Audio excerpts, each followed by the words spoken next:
Hello, what's up, what's good, and welcome to the Hero Room.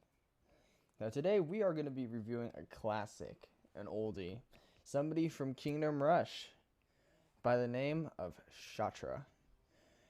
Now, if any of you were with me during the time I did Kingdom Rush Frontiers, I do believe, hero reviews, you would remember this guy. I should display his selection quote real quick. So, yeah, it's a selection quote. Anyways, this guy was a beast in Kingdom Rush. He was just honestly one of the best heroes. I really liked him. And it's good to see him back in Iron Marines. However, he is in a little weaker of a state, I would say. He is not nearly as good as he was in Kingdom Rush. So, his first ability is Abduction. He calls his probe ship to permanently abduct an enemy.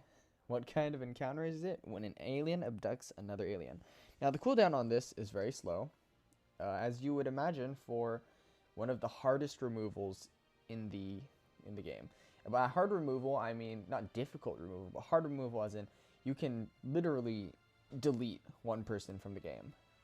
Like, they're gone.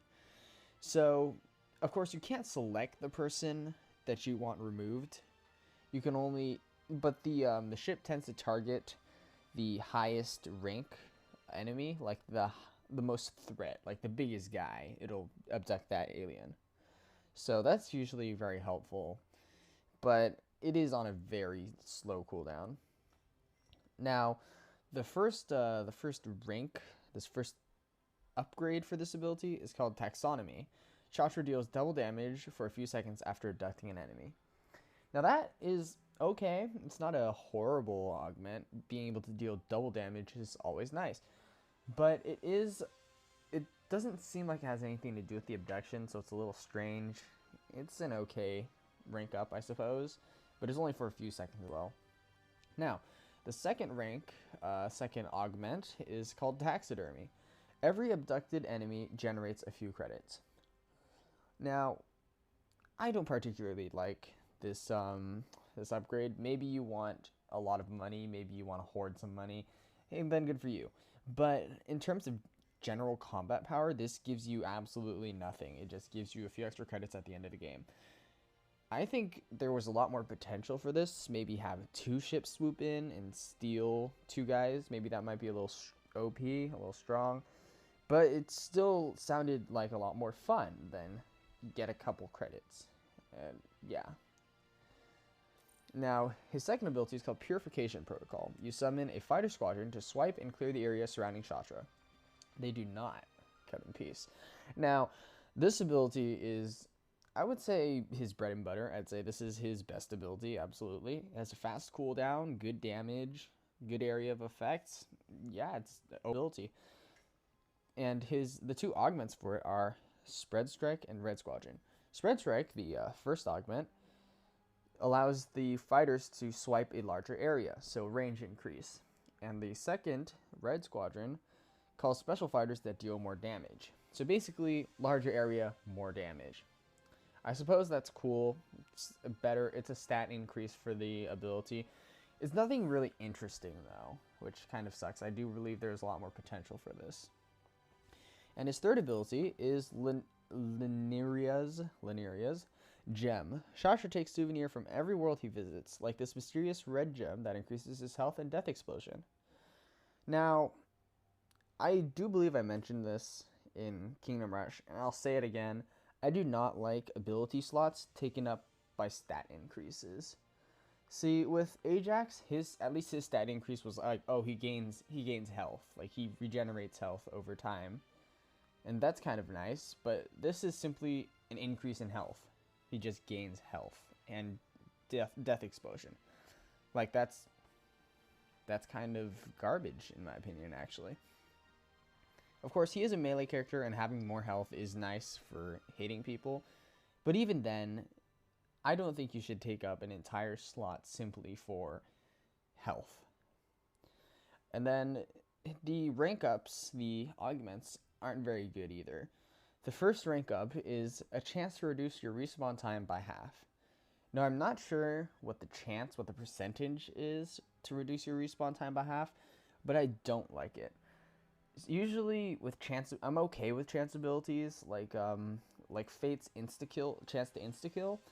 That percentage chance was okay because you didn't have to actively get yourself killed to get the chance. You just had a chance every time you shot.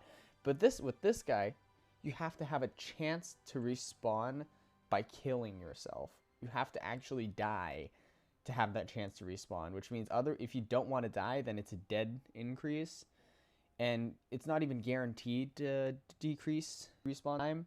It's just a chance to. So sometimes you might just have a super long respawn time, and this gave you absolutely nothing. So it's not very good at all. And the second augment is called Vampiric Glaive. Now, Sha'tra has 2 weapons, actually. Well, aside from the 2 blades on his hands. He also has a throwing thing. It's like a little boomerang. He throws it out, it hits an enemy, and then it bounces among a couple other enemies. Now, it's okay. It's not it's nothing to write home about. It's not like, oh my god, this is insane. But it's just an okay extra ability, and the Vampiric Glaive means that a fraction of the damage dealt with his throwing weapon heals him. Now, it's kind of nice to have a healing ability. It's a nice little bit of sustain. But the damage that you deal is so minuscule with the throwing weapon that it's not like you gain an incredible amount of health back from it anyways. So we're going to go ahead and show him off here. Another thing to note about Sha'tra, however, is that he is a melee character, but unlike Ajax, who can hit air units with his melee weapon, Sha'tra is completely relegated to simply throwing his throwing weapon, which he can only do every couple seconds, which means you throw your glaive and you just stand there like an idiot. He cannot actually hit air units with his normal blades.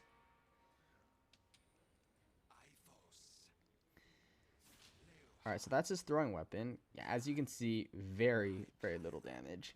Nothing to really write home about. Now here's his melee. Again, some pretty low damage, and as you can see, he's taking a lot of damage only from 5 guys. Alright, let's get out of here. Yeah, those 5 guys almost killed me. Like, that is kind of sad that his health goes down that quickly, even when he has a health upgrade. You'd think he'd be a little harder to kill with his health upgrade. Now here's his Abduction. As you can see, he pulls up one of the biggest enemies out there, which are, as it would happen, the ranged attackers. Now, it usually only picks up 1. However, if the enemies are grouped closely enough, he will pick up all the enemies in that area. But it's usually only 1. Alright, so let's drop him in here again and use Purification Protocol. Now, as you can see, this is some pretty nice damage. It's a nice area of effect. It's some nice damage. But again, he's just getting shredded down incredibly quickly. He's dying insanely fast, especially for having a health upgrade. Which means it's a little disappointing how little he can do. And then every time afterwards, you have to wait for him to regenerate his health. And Ajax regenerates his health incredibly quickly because he has that upgrade. But Sha'tra, you have to wait an eternity. Alright, now we have Abduction. The Abduction cooldown is back up. And you see these bigger guys are going to get picked up because they're the biggest ones. Unfortunately, it also has a chance to pick up the guy who's almost dead already. So that's kind of annoying sometimes. Purification Protocol again. As you can see, a nice bit of damage. Now we're going to go ahead and let him die so you can see the explosion damage. And you see, that wasn't even a big area of effect. It did very little damage. And his respawn time, I'm not sure if that was with the chance to respawn quickly. I would hope not, because this is taking an incredibly long time for him to respawn. So he is a He is a $3 hero. He's in the same tier as Ajax and as Fate. So he's a budget hero. However, I would definitely not recommend him simply because Ajax can do everything he does except better. Even the AoE on Ajax's weapons are better. So it's really unfortunate to see a hero like this, who was so epic in previous games, reduced to this. But I suppose there have to be a couple heroes that aren't nearly as good. If you feel nostalgic, if you like this guy because you played him in Kingdom Rush, then by all means get him. But otherwise, I like 1 out of 10 would not recommend. And yeah, unfortunate, but have a wonderful day. Be sure to like and subscribe, and have fun out there.